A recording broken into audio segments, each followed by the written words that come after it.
قانون سازی نے اتحاد پارا پارا کر دیا۔ آفیشیل سیکرٹ ایکٹ ترمیمی بل سینٹ میں پیش۔ بل کے خلاف اتحادی اور اپوزیشن جماعتیں یک زبان، ایوان میں نو نو کے نعرے لگا دیے۔ JUI-ANP نیشنل پارٹی اور تحریک انصاف کا احتجاج، ایوان میں شور شرابہ۔ چیئرمین سینٹ نے بل قائمہ کمیٹی کو بھیج دیا۔ سینیٹر رضا ربانی نے قانون سازی کا مسودہ پھاڑ دیا، بولے ایسا لگتا ہے مجھے کسی راجواڑے میں بھیج دیا ہے۔ سینیٹر کامران مرتضیٰ نے کہا کہ اگر اس طرح قانون سازی ہونی ہے تو ہم باہر بیٹھ جاتے ہیں۔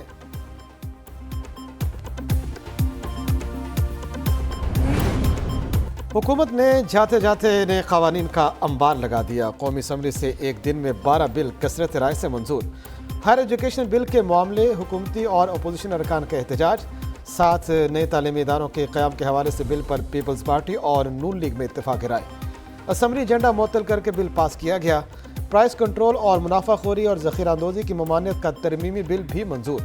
گیس چوری کی روک تھام کا بل بھی کثرت رائے سے منظور کر لیا گیا۔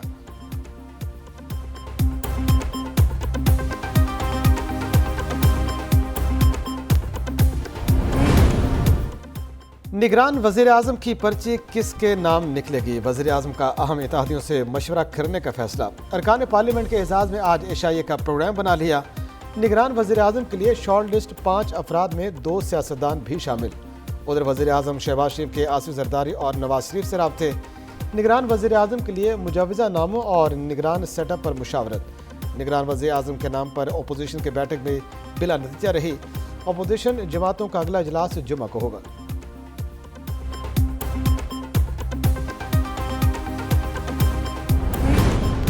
پاکستان اسٹاک ایکسچینج نئی بلندیوں کی طرف گامزن۔ مارکیٹ میں 534 پوائنٹس کا اضافہ، 48,764 پوائنٹس پر بند۔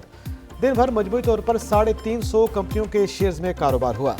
193 کمپنیوں کے شیئر کی قیمتوں میں اضافہ، سرمایہ کاروں کے وارے نیارے ہو گئے۔ ادھر انٹر بینک میں ڈالر ₹1.84 مہنگا، $289.38 کا ہو گیا۔ اوپن مارکیٹ میں ڈالر ₹1.5 مہنگا ہو کر $292.50 پر بند ہوا۔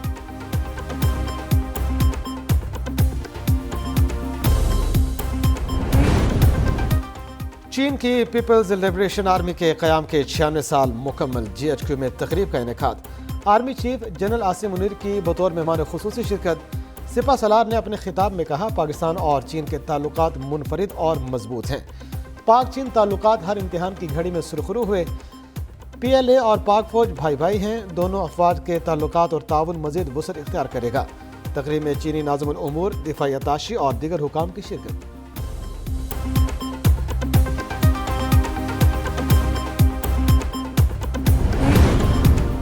یوب کینٹ حملے میں ملوث دہشت گرد افغان شہری نکلے۔ تینوں دہشت گردوں کی شناخت افغان شہری کے طور پر ہو گئی۔ دفتر خارجہ کا شدید رد عمل، کہا دہشت گردوں کا تعلق افغان صوبے قندھار سے ہے۔ افغان سفارتکار کو دہشت گردوں کی لاشیں وصول کرنے کی ہدایت کر دی۔ پاکستان کی دہشت گرد کارروائیوں میں افغان سرزمین کے استعمال کی مذمت۔ 12 جولائی کو یوب کینٹ پر دہشت گرد حملے ہوئے۔ 9 نوجوانوں نے جام شہادت نوش کیا۔ جوابی فائرنگ میں 5 دہشت گرد مارے گئے تھے۔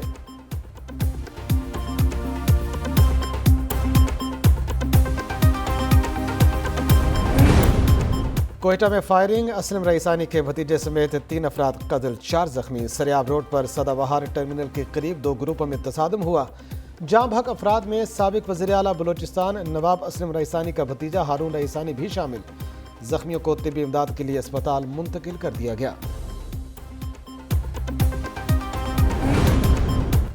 فوجی عدالتوں میں سویلینز ٹرائل کیس کی سماعت کے لیے فل کورٹ بنانے کی استدعا مسترد۔ سپریم کورٹ نے محفوظ فیصلہ سنا دیا۔ فیصلے میں کہا ستمبر سے پہلے فل کورٹ بنانا ممکن نہیں، کچھ جج چھٹیوں پر ہیں۔ عدالت نے پہلے ہی میسر ججز پر مشتمل 9 رکنی لارجر بینچ بنایا تھا۔ چیف جسٹس نے ریمارکس دیے، اگر فوجی عدالتوں میں اپیل کا حق دیا جائے تو کیا ہوگا؟ ملٹری کورٹس تو پھر کسی ہائی کورٹ کی زیر نگرانی نہیں ہوں گی۔ جسٹس ہاشم ملک نے سوال کیا، شہریوں کے بنیادی حقوق تو آرٹیکل 176 سے بنی عدالت میں ہوتے ہیں، فوجی عدالتوں میں شہریوں کو یہ حقوق کیسے ملیں گے؟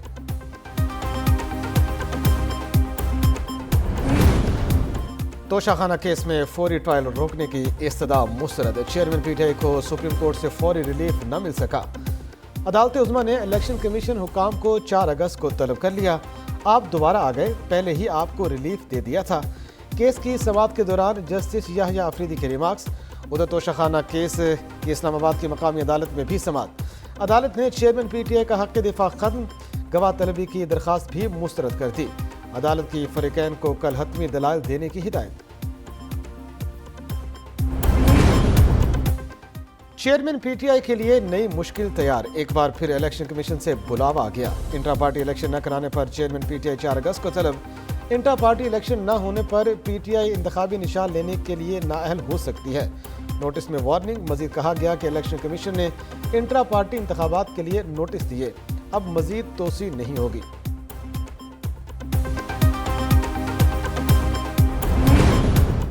چیئرمین پی ٹی آئی کا الزام غلط ثابت، فیس بک پوسٹیں جج ہمایوں دلاور کے اکاؤنٹ سے نہیں کی گئیں۔ ایف آئی اے نے تکنیکی تجزیاتی رپورٹ اسلام آباد ہائی کورٹ میں جمع کرا دی۔ مبینہ فیس بک پوسٹوں کے اسکرین شاٹس کا کوئی یو آر ایل موجود نہیں۔ ایف آئی اے کی رپورٹ کے مطابق فیس بک پوسٹوں کی شناخت یو آر ایل کے بغیر اسکرین شاٹ سے ممکن نہیں۔ جج ہمایوں دلاور کے اکاؤنٹ سے مذکورہ 3 پوسٹوں میں سے ایک بھی موجود نہیں۔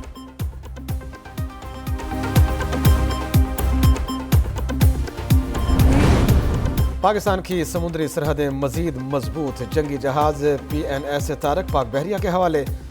حکومت پاک بحریہ کی دفاعی ضرورت پوری کرنے کے لیے تمام اقدامات کرے گی۔ وزیر اعظم شہباز شریف کا کراچی میں تقریر سے خطاب، کہا پاکستان اور ترکیہ کی دوستی اور بھائی چارے کا تعلق مثالی ہے، وقت کا تقاضا ہے پاکستان اور ترکیہ اسٹریٹجک تعاون کو مزید فروغ دیں۔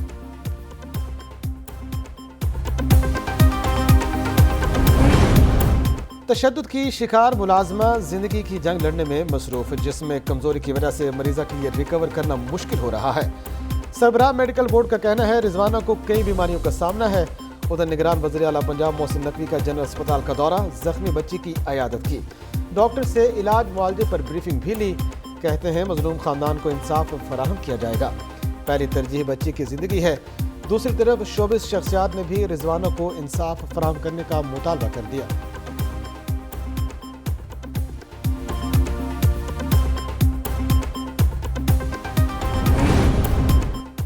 کراچی میں جنسی درندے بے لگام، پولیس ناکام، خواتین کا گھروں سے باہر نکلنا مشکل ہو گیا۔ فیڈرل بی ایریا میں خاتون کو ہراساں کرنے کا ایک اور واقعہ، موٹر سائیکل سوار ملزم خاتون کے ساتھ نازیبا حرکت کر کے فرار، فوٹیج میں واضح شناخت کے باوجود پولیس ملزم تک نہ پہنچ سکی۔ شہر قائد میں 1 ماہ میں خواتین کو ہراساں کیے جانے کی 3 وارداتیں رپورٹ، درندوں کو لگام کون ڈالے گا، شہریوں کا سوال۔ اور گرین لینڈ کے گلیشیئر کا بڑا ٹکڑا مٹر گشت کرتا کینیڈا میں آ گیا، برف کا تیرتا پہاڑ دیکھ کر لوگ حیران۔ برف کا بڑا پہاڑ نیو فاؤنڈ لینڈ کے ساحلوں کی طرف بڑھ رہا ہے، ویڈیو سوشل میڈیا پر وائرل۔